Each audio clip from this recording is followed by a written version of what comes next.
ભાજપનો એકચક્રી શાસન જોવા મળી રહ્યું છે. જિલ્લામાં અને તાલુકા પંચાયતની ચૂંટણી પહેલા જ ભાજપે ભવ્ય વિજયની દિશામાં મજબૂત પગલાં ભર્યા છે. જિલ્લા પંચાયતની 7માંથી 4 બેઠકો પર ભાજપે બાજી મારી છે, જ્યારે હવે તાલુકા પંચાયતની કુલ 28 બેઠકોમાંથી 14 બેઠકો પર ભાજપના ઉમેદવારો બિનહરીફ જાહેર થયા છે. બિનહરીફ જાહેર થયેલા ઉમેદવારોના સમર્થકો ફૂલહાર પહેરાવી અને મીઠાઈ ખવડાવીને જીતની ઉજવણી કરી હતી. શહેરના માર્ગો પર ડીજેના તાલે કાર્યકરો દ્વારા ડાન્સ સાથે વિજય ઉત્સવ ઉજવવામાં આવ્યો હતો. કાર્યકરોમાં ભારે ઉત્સાહ જોવા મળ્યો હતો. સાથે જ આક્રમક સૂત્રોથી માહોલ ગરમાયો હતો.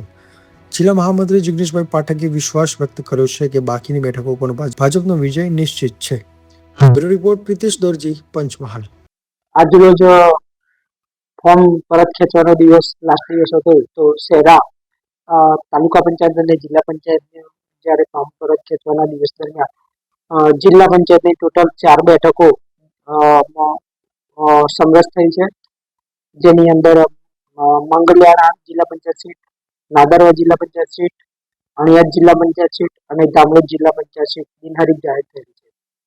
એવી જ રીતે તાલુકા પંચાયતની ટોટલ 28 બેઠકોમાંથી 14 બેઠકો બિનહરીફ જાહેર થયેલ છે.